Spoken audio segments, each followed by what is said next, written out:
Bookish friends, welcome to my October wrap-up part 1. Today I'm going to talk about the 5 works that I finished in the first 13 days of October. This wrap-up is going a bit earlier than usual, but that was how the schedule worked for me. Like I did in my previous wrap-ups, I will put the clips that I recorded very soon after I finished reading the works.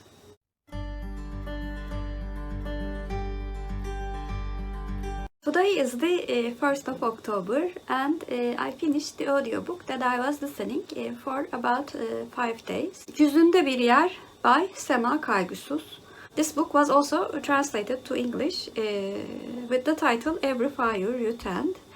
And I became aware of this book by a comment that was made in one of my Turkish shelf videos by Robyn. She said that she had read this book and it sort of went over her head. When I saw this book on my audiobook application, I decided to listen to it and do a Turkish shelf video about it. This book's plot is really hard to explain. It follows an unnamed female character who's the granddaughter of a woman who has escaped from Dersim because of an internal conflict between different segments of Islam. We follow a narrative that is mixed with the events in the past, the events in the present, and lots of folk tales that belongs to Anatolia, as well as the religion of Islam and shamanism and some other segments of religion as well.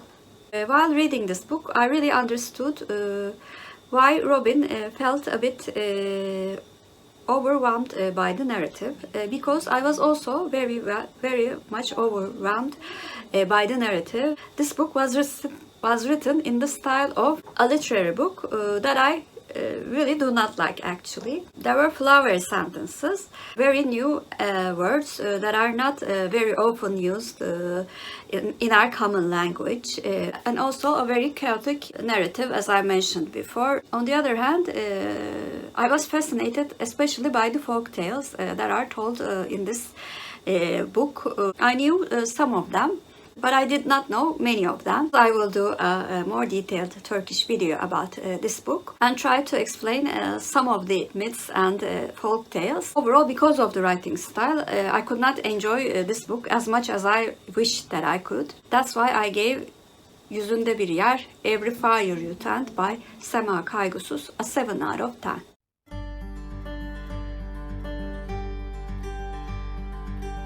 This is the 2nd of October and I finished my first work for October.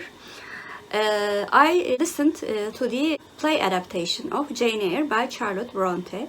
This work was adapted by Christina Calvit and produced by LA Theatre Works. This play focuses more on the time period after Jane Eyre comes to Thornfield.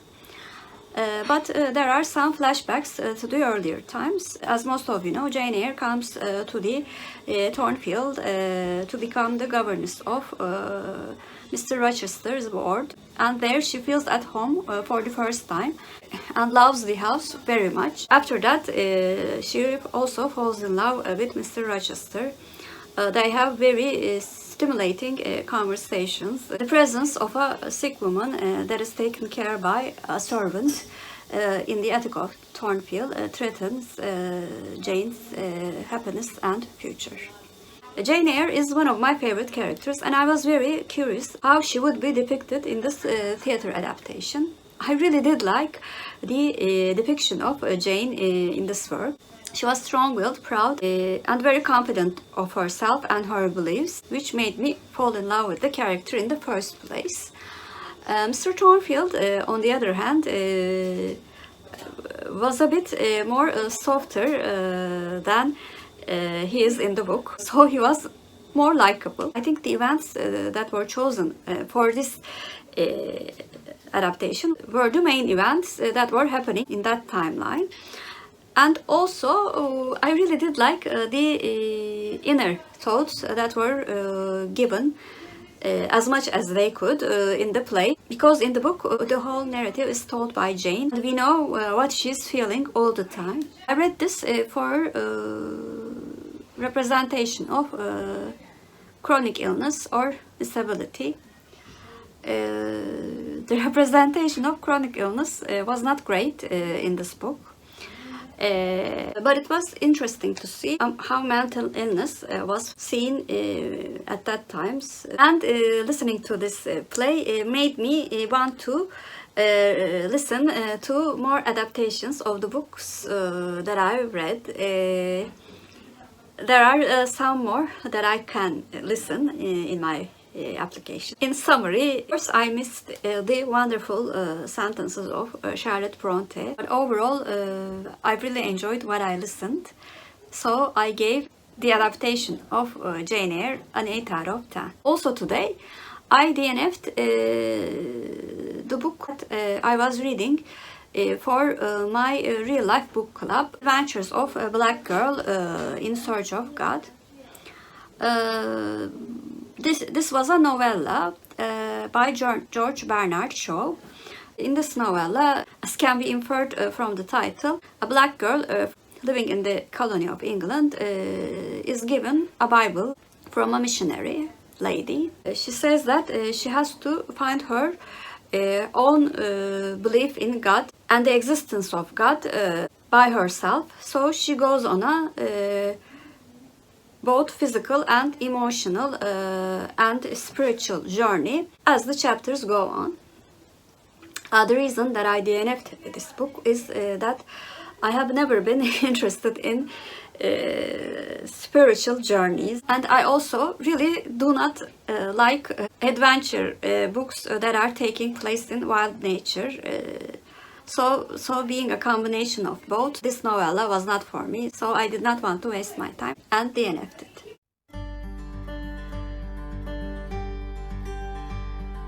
It is the 5th of October, and I finished the series book that I was reading for the month of September, The Beauty of Darkness by Mary A. Pearson. This was the 3rd book in a trilogy, so I finished The Remnant Chronicles by reading this book. This book follows the aftermath of the 2nd book. In order not to give spoilers, I will not say much. The book dives more into relationships between Leah, Caden, Rafe, and Pauline, and political intrigues, as well as an upcoming war, which is actually hinted all throughout the series. Like all of the books in the series, I also gave this book an 8 out of 10. I really enjoyed the ending of the book and the unexpected relationships that happened. I also really do like all of the main characters are morally gray. Some of them are of course more black than others, but they are all different shades of gray. I think I liked Leah the most in this book. My favorite character was Caden for this book. Even though I liked everything even better in this book, I also thought it was unnecessarily long. That was the only downside of the book. I also want to mention that even though Mary A. Pearson is a young adult author and it is really easy to understand what is happening, I thought she did not write simple like some of the young adult authors that I unfortunately did not like reading.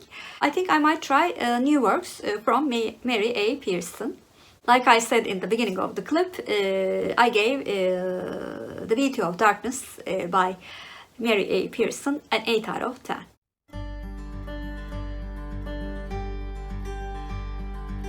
Today is the 7th of October and I finished another audiobook today. Halloween Party by Agatha Christie. I read this book for Christiefest and even though this book was not the next book in Hercule Poirot series, this series is one of the series that I do not mind reading out of order.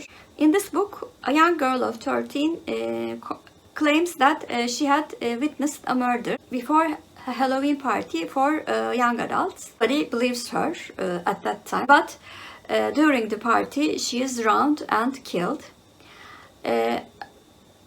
Adrienne Oliver, who was at the party, calls Hercule Poirot and asks him to discover who killed this girl.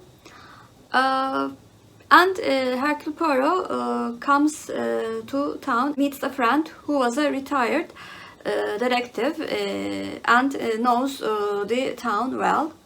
And with the help of his friend, Hercule Poirot discovers many secrets belonging to the residents of the town. I think among the ones that I've read belonging to later periods of Agatha Christie, this book was the one that I liked the best. It had a very decent mystery.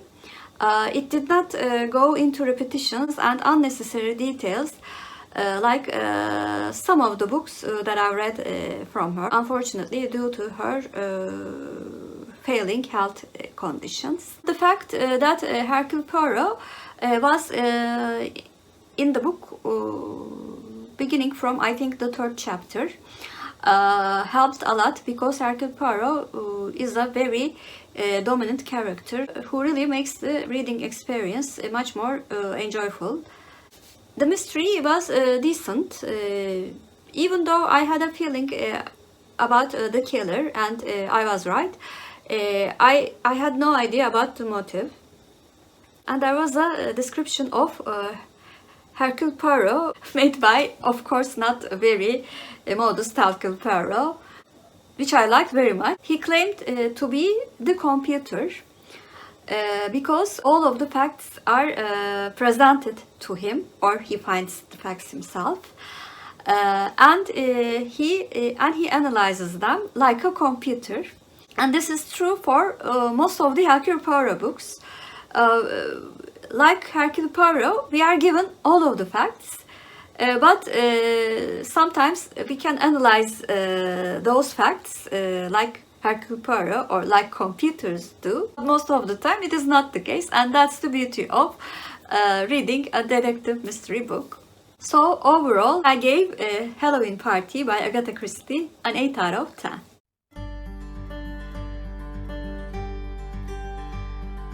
Today is the 10th of October and I finished Children's Stories by Oscar Wilde. This audiobook was narrated by Stephen Fry. It was actually this fact that made me add this short story collection to my TBR. In this book there are 6 short stories which were titled as children's short stories. But when I listened to them, I kept thinking some of them really had a dark humor. I thought of fairy tales, the original fairy tales, and how dark and depressing some of them are. I realized that Oscar Wilde had a similar approach with fairy tales. Of course, I will not individually tell the plots of all of the short stories. Oscar Wilde is a writing genius. The way he structured these short stories were excellent. Also, the humor, which sometimes goes towards a dark humor in some parts, was also very clever. There were so many criticisms towards the society by using themes from children's stories. I just loved his storytelling style.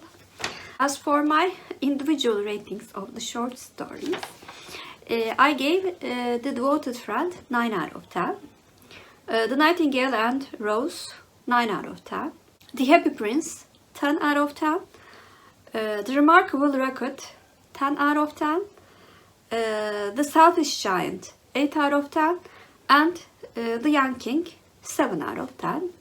Overall, it amounted to 8.8, and I gave Children's Stories by Oscar Wilde 9 out of 10. I would strongly advise you to listen to this audiobook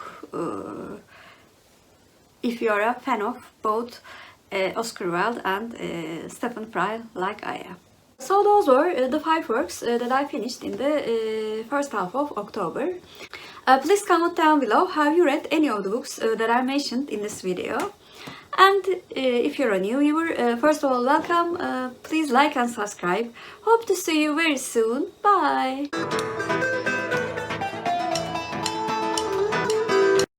As for Turkish word of the day, I thought prince should be the word of the day. Prince means prince in Turkish, and prince is our Turkish word of the day. Have a good day.